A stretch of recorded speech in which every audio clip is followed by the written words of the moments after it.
Bienvenue dans cette vidéo dans laquelle on va traiter un problème de synthèse sur l'étude des fonctions. Voilà que c'est un extrait d'un baccalauréat antérieur, bien sûr, et voilà aussi que c'est une fonction qui n'est pas comme les autres. Ce n'est pas une fonction que vous trouvez chaque jour dans des exercices. J'ai choisi une fonction qui est décomposée de deux autres fonctions qu'on peut appeler des restrictions de la fonction sur des intervalles différents. Dans notre cas, la fonction est décomposée d'une fonction f1 définie par la racine de x4 plus 1 de 2 moins 1 sur x sur l'intervalle moins l'infini 0 et de f2 qui est définie de x fois la racine carrée de x4 plus 8x sur l'intervalle 0 plus l'infini.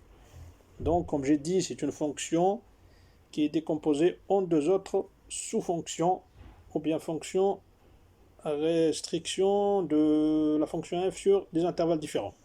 Avant de passer au traitement du problème, voilà, je vais vous proposer un petit tableau qui résume les étapes qui sont indispensables à connaître quand on a affaire à l'étude d'une fonction.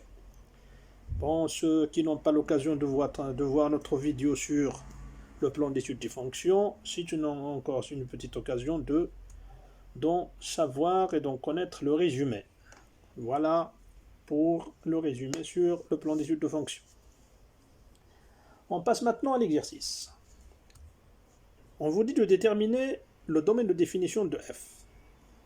Encore une fois, j'insiste, le domaine de définition de la fonction qui se trouve généralement dans la première question. Si vous le ratez, ce n'est plus la peine de continuer. Parce que ce qui suit toujours, elle est en relation très étroite et très dépendante du domaine de définition. On vous dit encore, dans la première question, de voir si f est continu en x0 est égal à 0. Alors là aussi, c'est une question qui n'est pas courante, qu'on ne trouve pas chaque fois dans les exercices. Mais quand même, c'est l'occasion de vous rappeler d'un petit rappel du cours, c'est sur la continuité de fonction par sa définition. Pour la deuxième question, c'est pareil aussi pour la dérivabilité en x0 est égal à 0. Vous allez utiliser vos connaissances sur la définition de la dérivabilité. Pour la troisième question, on vous dit de calculer la dérivée f de x et étudier son signe. Et alors là, vous commencez d'entrer dans les choses sérieuses. Et comme on le rappelle toujours, c'est la dérivée son signe et les limites aux bornes qui nous permettent de dresser le tableau de variation ensuite. Alors, entre la question 3 et 4, il n'y a pas de question sur les limites.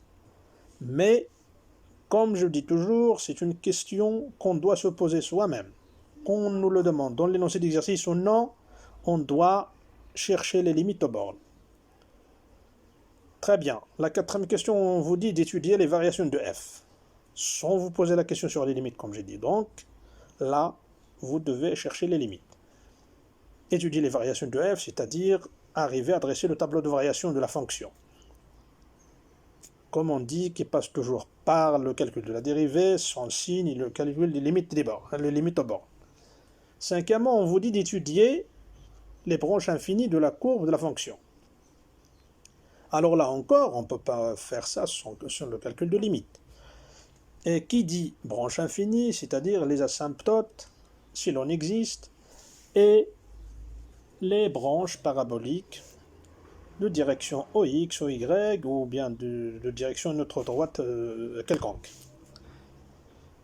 La sixième question vous dit d'étudier sur moins l'infini 0 la position de CF par rapport à son asymptote. Alors, dans cette question encore, vous allez remarquer une chose qu'on vous répète toujours dans les cours, c'est de lire l'énoncé, tout l'énoncé de l'exercice, du problème, avant de commencer sa résolution. Alors, une question comme celle-là, par exemple la question numéro 6. La position de CF par rapport à son asymptote. Donc déjà, de cette question, vous pouvez conclure qu'il y a une asymptote pour la fonction. Donc, dans la question numéro 5, si vous ne trouvez pas d'asymptote, alors révisez votre chemin de correction, il y en a une faute. Septièmement, on vous dit de calculer la limite la limite en l'infini de f de x moins x carré. Et la conclusion. Ce genre de question, il intègre d'autres fonctions dans votre problème de base. Le xk, le x cube, là-bas, il n'est pas pour rien. Généralement, ce genre de question, il cible d'étudier la position de la fonction de base, c'est-à-dire la fonction principale sur laquelle est basé l'exercice, et d'autres fonctions possibles qu'on peut vous demander de tracer sur le même repère orthonormé. Donc déjà, quand on vous pose des questions comme celle-là, et on vous dit la conclusion, c'est pour ça. C'est pas pour autre chose. Ensuite, on vous donne une fonction, g de x, une autre fonction, une nouvelle fonction qui est définie avec g de x est égal à x3 plus 4. Voilà. On vous dit d'étudier sur 0 plus l'infini la position de la courbe CF par rapport à celle de CG. Voilà, donc ça c'est la question numéro 8, elle est en relation avec la question numéro 7 et c'est ce qu'on va voir dans la solution. Pour la question numéro 9, on vous demande de calculer G1 et F1, puis construire dans un même repère orthonormé la courbe de CG, c'est-à-dire dans la tranche 0 plus l'infini, et la courbe de CF, toute la fonction sur le même repère orthonormé. Alors cette question, ça vous donne une petite remarque sur ce qu'on a dit aussi dans le cours sur l'étude des fonctions, c'est que quand on veut construire la courbe d'une fonction, on doit chercher les images de quelques points particuliers pour nous aider à tracer notre courbe. Alors, c'est très bien pour la lecture de l'énoncé. On passe maintenant à la résolution du problème. Alors, je vous conseille toujours de copier l'énoncé chez vous, le lire, essayez, faites votre effort avant de passer à la résolution. Et bon courage. Alors, passons à la suite. Passons à la solution du problème. Question numéro 1. La détermination du domaine de définition de la fonction f. Alors avant de commencer, je vais vous dire que dans ce genre de fonctions qui sont composées d'autres fonctions, la méthode à suivre, c'est de déterminer le domaine de définition de chaque fonction à elle seule, c'est-à-dire chaque sous-fonction, on doit déterminer son domaine de définition et on fait une combinaison, bien une union de tous les ensembles, de tous les sous-ensembles de définition pour obtenir le domaine de définition de la fonction principale. Dans notre cas, la fonction f est décomposée de deux fonctions f1 et f2, donc on va chercher d de f1 et d de f2 et on fait d de f c'est égal à d de f1 union d de f2. D'accord. Avant de commencer, je vais faire un petit rappel encore sur c'est quoi sur le domaine de définition. C'est quoi le domaine de définition? Alors pour encore ceux qui n'ont pas l'occasion de voir notre vidéo sur le domaine de définition, je vais vous faire un petit résumé. Le domaine de définition d'une fonction, c'est l'ensemble des éléments qui ne posent pas de problème pour l'existence de la fonction. Dans notre cas, pour f1, il y a une racine carrée, donc, et il y a un dénominateur, donc on a deux problèmes à résoudre. Le premier problème, c'est de voir ce qui est à l'intérieur de la racine carrée. Il faut qu'il soit positif. Heureusement pour nous, le x4 est toujours positif, x à la puissance 4, c'est toujours positif, plus 1 c'est toujours positif, donc la somme est aussi positive et même strictement positif. Le x sur le dénominateur ne doit jamais être nul. Donc, le x dans le dénominateur, elle doit être différent de 0. Mais voilà que notre fonction, elle est définie sur un intervalle qui ne contient pas 0, donc c'est très bien, on s'est débarrassé du problème tout de suite. Donc on peut déjà dire que le D1 de F1 est égal à moins l'infini 0, c'est-à-dire c'est le même ensemble où elle est définie. Et je vous conseille de voir la vidéo sur le domaine de définition pour voir la différence entre le domaine où on étudie une fonction et son domaine de définition. Il y a une petite confusion que on a très bien illustrée dans la vidéo. On passe à F2. F2, il y a aussi un petit problème, c'est qu'on a quelque chose sous la racine carrée. On a un x à la puissance 4 plus 8x. Alors le x à la puissance 4 plus 8x, il doit être positif. D'accord. Pour x appartenant à 0 plus l'infini, le x4, il est toujours positif. 8x aussi, il est aussi positif. Mais nous, on va faire semblant qu'on n'en est pas sûr. Alors, qu'est-ce qu'on va faire? Dans ce cas, on va résoudre l'équation x à la puissance 4 plus 8x est égal à 0. Pour pouvoir résoudre l'inéquation, normalement, x4 plus 8x est supérieur ou égal à 0.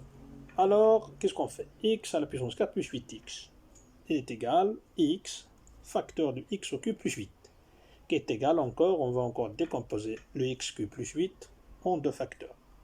C'est x fois x plus 2 fois x carré moins 2x plus 4. Alors on a un terme qui est constitué de trois facteurs dont on va voir le signe de chacun. Alors sur 0 plus l'infini, x est positif. Le x plus 2 aussi il est positif. Il nous reste le x carré moins 2x plus 4. Alors, on a deux méthodes. Soit qu'on va chercher le déterminant, le delta que vous utilisez pour la résolution des équations du second degré, ou tout simplement dans ce cas x carré moins 2x plus 4, on va le faire, on remarque qu'il est proche d'une identité remarquable, donc c'est égal à x carré moins 2x plus 1 plus 3, et nous donne deux termes qui sont positifs. Une identité remarquable 1 carré qui est x moins 1 tout au carré plus 3, qui est toujours supérieur ou égal à 0, quel que soit x appartenant à l'intervalle de 0 plus l'infini.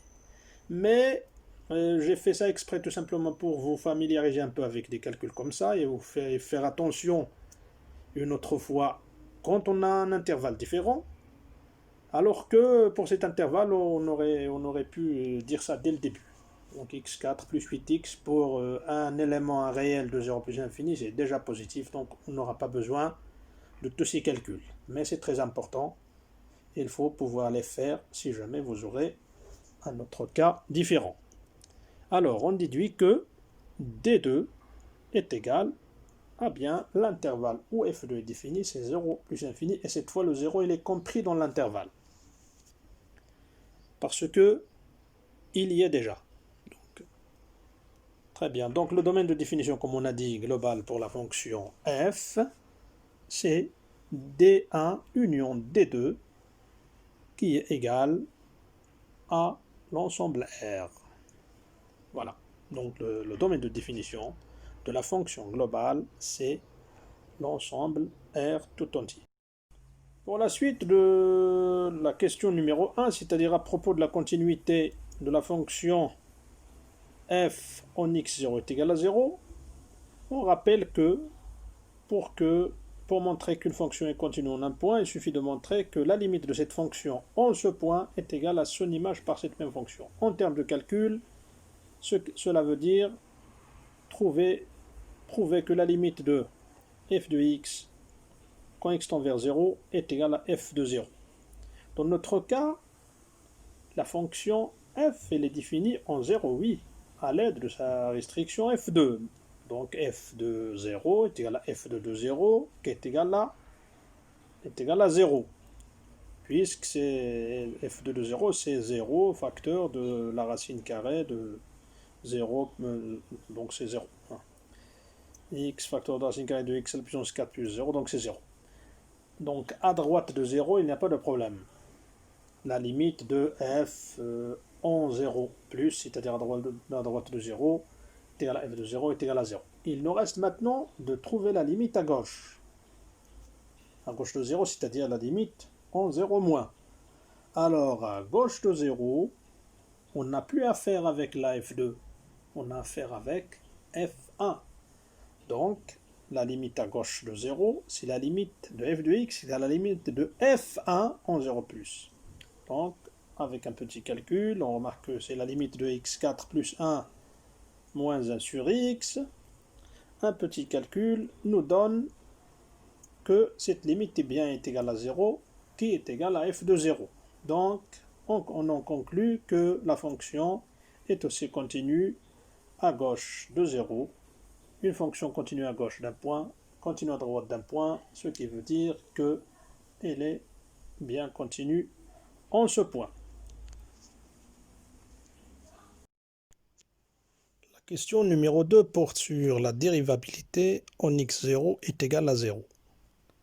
Alors avant de commencer à répondre à cette question, on va se rappeler de ce que ça veut dire la dérivabilité par définition d'une fonction f en un point x0 de son domaine de définition. Alors souvenez-vous que lorsqu'on veut voir la dérivabilité, on calcule la limite de f de x moins f de x0 sur x moins x0 quand x tend vers cet x0. Alors cette limite, on doit y trouver un réel bien défini, bien limité, qui est différent de plus l'infini moins l'infini. D'une part. D'autre part, quand il s'agit d'un point qui est borne ou dont la fonction elle est définie différemment à gauche et à droite, alors on doit calculer cette limite à gauche et à droite de cet x0 et on doit trouver la même valeur qui est un réel. Eh bien, c'est là, cette limite, c'est là, c'est la dérivée de la fonction en ce point, et quand elle est finie, bien réelle, on dit que la fonction est dérivable en cet x0. Maintenant, dans notre cas, on a un peu ces deux choses-là. Le x0 pour nous, est égal à 0. Et notre fonction, elle est définie différemment à gauche et à droite de 0. À gauche de 0 par f1 et à sa droite par f2. Donc on doit calculer les deux limites. La limite de f de x moins f de 0 sur x moins 0 quand x tend vers 0 plus et quand x tend vers 0 moins. Pour nous, le f de 0 est égal à 0, on l'a déjà vu dans la première question. Le x moins 0 dénominateur c'est x, donc dans les deux cas, on a à calculer la limite quand x tend vers 0 moins de f1 de x sur x, et à droite de 0, c'est la limite de f2 sur x, f2 de x sur x, quand x tend vers 0 plus. Comme vous voyez devant vous, avec un calcul facile, on trouve que les deux limites sont toutes de nul égale à 0. Donc déjà, on a réussi à avoir la première étape. C'est que ces deux limites sont égales et elles sont finies aussi. Il nous reste une chose. 0, malgré que c'est une borne dans le domaine de définition de la fonction, mais la fonction elle est définie en 0.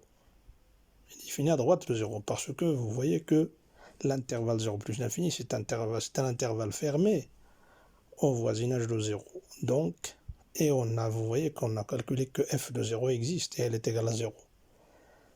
Donc, puisque f est défini en 0, f2, qui est la restriction de cette fonction qui est définie en 0, elle est égale à x fois la racine carrée. Donc c'est un produit de deux fonctions qui sont dérivables, usuelles et dérivables sur R et sur 0 plus l'infini.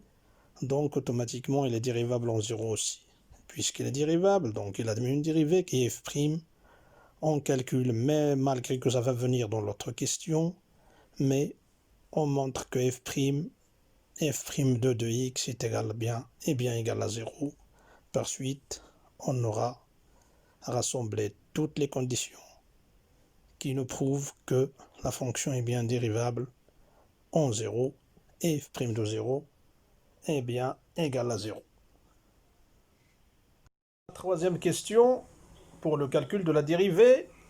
Alors, avant de commencer, vous devez savoir que pour ce genre de fonctions aussi, c'est-à-dire des fonctions qui sont décomposées d'autres fonctions, alors on a à trouver la dérivée de chaque sous-fonction, c'est-à-dire, comme dans notre cas, on va trouver la dérivée de f'1, puis la dérivée de f'2.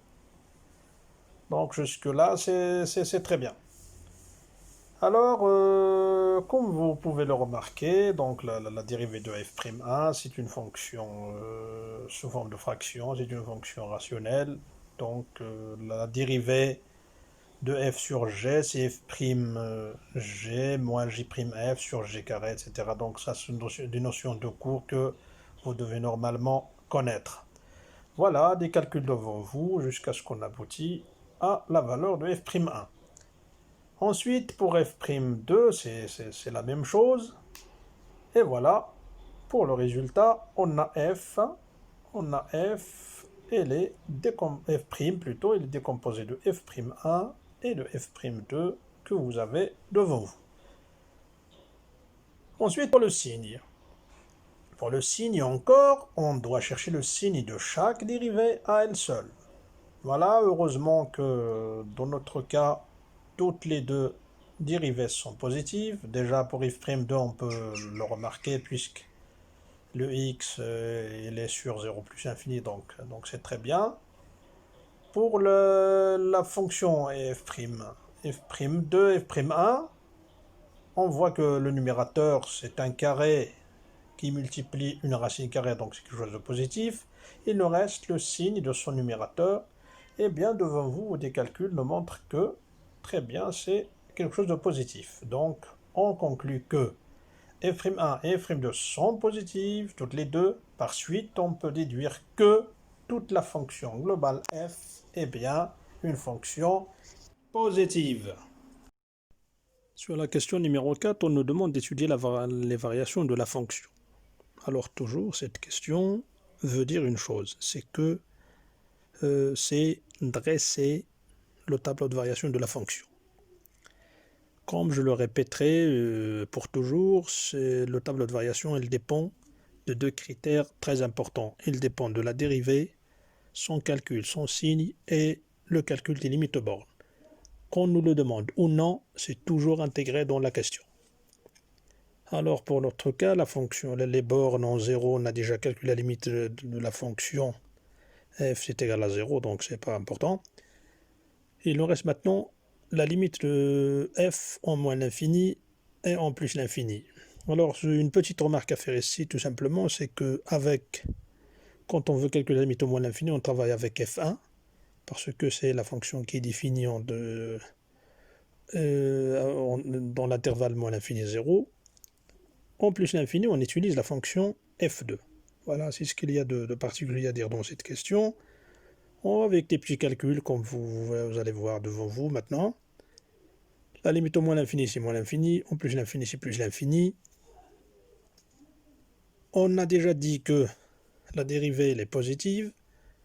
Et c'est ce que vous allez voir devant vous dans le tableau de variation qui prouve très bien que la fonction est bien croissante et va de moins l'infini jusqu'à plus l'infini.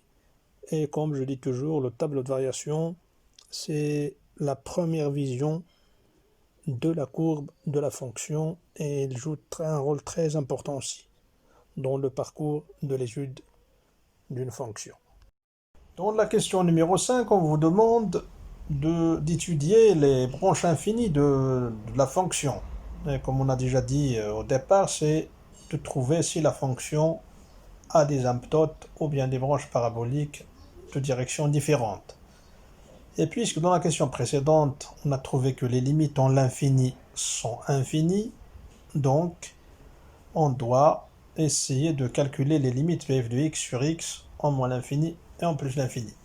Premièrement, en moins l'infini, la limite de f de x sur x, ça va nous aboutir, avec des calculs, à trouver que c'est égal à 1. La limite de f de x sur x en moins l'infini est égale à 1. Alors, je vous rappelle de l'enchaînement des étapes qu'on a à faire pour la détermination de l'existence d'une asymptote ou non. D'abord, on commence par la limite de f de x en l'infini, plus ou moins l'infini. Si on trouve que c'est infini, alors on passe à la deuxième étape. On calcule la limite de f de x sur x. Alors là, si on trouve un réel, on passe à la troisième étape qu'on va voir maintenant. C'est comme c'est dans notre cas maintenant. La limite de f de x sur x au moins l'infini est égale à 1. Donc l'autre étape, c'est on va calculer la limite de f de x moins le 1 qu'on a trouvé fois x, c'est-à-dire entre parenthèses bien sûr le f de x moins x, et on va voir ce que ça va donner. Si au contraire on trouve que la limite de f de x sur x elle est encore infinie, c'est ce qu'on va voir dans ce qui va venir, c'est-à-dire sur le reste de cette question, en plus l'infini. Dans ce cas-là, on parle des branches paraboliques, donc c'est ce qu'on va voir en plus l'infini. Maintenant, on va calculer la limite de f de x moins 1 fois x, c'est-à-dire moins x. Alors, comme vous voyez devant vous, avec un calcul, on trouve que c'est égal à 0. Alors, qu'est-ce qui nous dit la propriété sur les asymptotes dans ce cas-là? En général, la limite, quand on trouve la limite de f de x moins ax est égale à un réel b, alors la droite d'équation y est égale à x plus b représente une asymptote par rapport à la courbe de la fonction. Dans notre cas, le a est égal à 1, le b est égal à 0. Donc la conclusion c'est que la droite d'équation y est égale à x est une asymptote de notre fonction dans ce problème, dans cet exercice. Et comme vous le savez, y est égal à x, c'est encore ce qu'on appelle la première bissectrice. C'est-à-dire c'est la droite qui passe par le milieu et qui sépare le repère orthonormé en deux. Alors c'est très bien, voilà pour ce qui est de moins l'infini. Maintenant on va passer à la limite de f de x sur x en plus l'infini. Pour ce qui est de la limite de f de x sur x en plus l'infini, on va trouver que c'est encore infini. Donc on n'a plus à parler de l'asymptote, mais plutôt on parle d'une branche parabolique de direction OY, et comme ça on aurait bien étudié les branches infinies de la fonction. Dans la question numéro 6, on nous demande de trouver ou bien d'étudier la position de la courbe CF par rapport à son asymptote. C'est-à-dire, est-ce que la courbe est en haut ou bien en bas de son asymptote. Alors, pour ce genre de question, il suffit tout simplement de calculer la limite de f de x moins l'équation de l'asymptote qui est dans notre cas x. Donc, on calcule la limite en moins l'infini de f de x moins x, et on trouve que ça donne le 0, un 0 positif, c'est-à-dire quelque chose plus que 0, comme on a déjà dit dans la question numéro 5. Donc on déduit que la courbe CF se trouve au-dessus de son asymptote qui est bien la droite d'équation y égale à x. Septièmement, on nous demande de calculer la limite en plus l'infini de f de x moins x au cube et d'en donner une conclusion. Donc ce genre de question, en général, elle cible d'étudier encore la position de la courbe de cette fonction par rapport à l'autre fonction qu'on vous donne à déterminer la limite de la différence avec cette fonction. Dans ce cas, la limite va nous donner une vision sur la position de la courbe de la fonction f de x par rapport à la courbe de la fonction g de x ou bien h de x ou bien u de x qui est égal à x au cube. On calcule la limite, ça nous donne la limite de f2 de x moins x cube parce que on travaille dans l'intervalle des entiers des réels positifs, c'est-à-dire au voisinage de plus l'infini. Donc on utilise la f2, ça nous donne la limite de x de la racine carrée de x4 plus 8x moins x au cube. En multipliant par le conjugué, on arrive à trouver que cette limite est bien égale à 4. Alors géométriquement, ça veut dire quoi?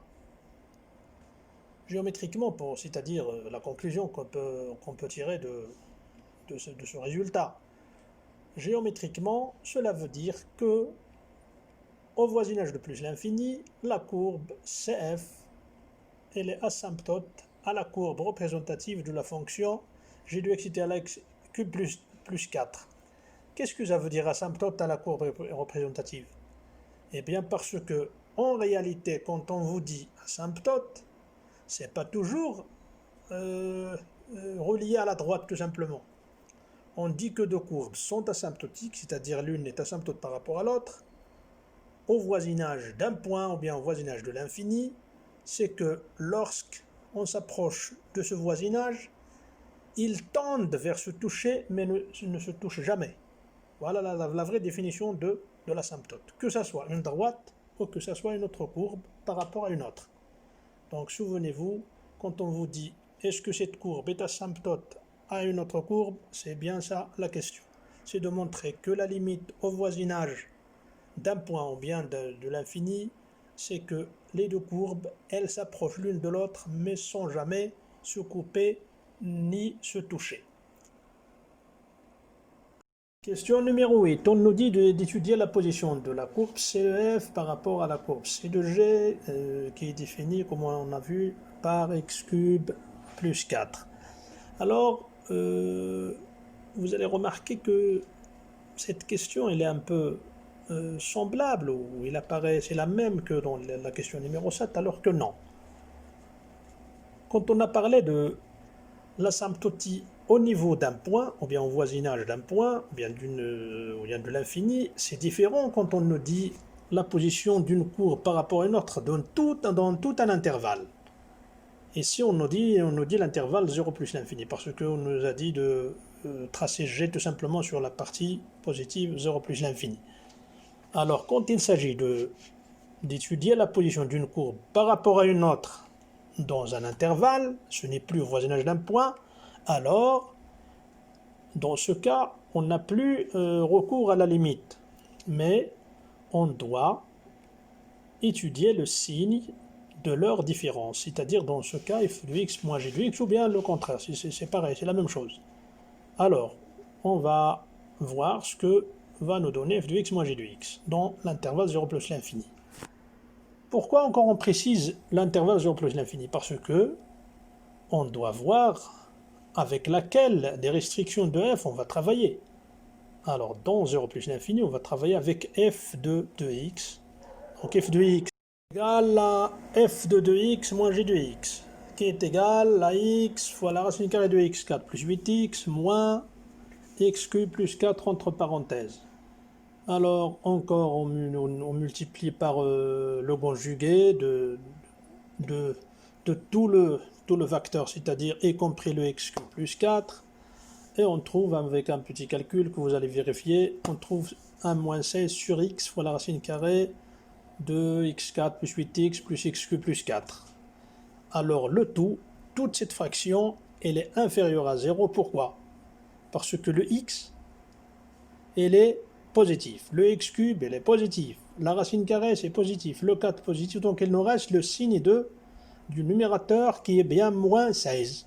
Donc le tout, la différence f de x moins g de x, c'est un réel qui est négatif, et même strictement négatif. Par suite, on peut dire que la courbe C de f se trouve au-dessous, cette fois-ci, de la courbe C de G dans l'intervalle 0 plus l'infini. Il nous reste maintenant à étudier d'une façon ou d'une autre, donc d'une façon plus brève, la fonction g de x qui était à la xq plus 4. Donc il nous suffit de voir sa dérivée qui est 3x carré. On remarque que c'est un réel positif, quel que soit x appartenant à 0 plus l'infini. Donc déjà g c'est une fonction croissante. On remarque aussi que c'est la limite en 0 c'est 4, donc c'est défini. On remarque que la limite au voisinage de plus l'infini, ça nous donne plus l'infini. Donc on pense directement à chercher la limite de g de x sur x qui va nous donner aussi plus l'infini. Donc la courbe de g, c'est de g, admet une branche parabolique dans la direction OY au voisinage de plus l'infini. Et comme ça aussi, on dresse un petit tableau de variation. G' est toujours croissante, comme vous le voyez devant vous, donc il est toujours positif. G est toujours croissante, il va de f de 0 qui est 4 jusqu'à plus l'infini. Et comme ça, vous pouvez remarquer aussi que c'est facile quand on a des notions de base pour étudier une fonction. C'est tout à fait facile. Le g de x c'est une fonction aussi, mais vous voyez qu'on peut l'étudier dans 4 ou 5 lignes. Alors on passe à la dernière étape, le tracé de la courbe. Et là encore, je dois le répéter à chaque fois que j'arrive à ce stade. Ne vous basez pas sur des logiciels pour tracer des courbes. Basez-vous sur vos connaissances, sur le tracé de vos mains, dans des papiers millimétrés, dans des feuilles de vos cahiers, etc. Parce que lors d'un examen, on ne va jamais vous autoriser d'utiliser un logiciel pour en faire. Alors, bon courage et à bientôt.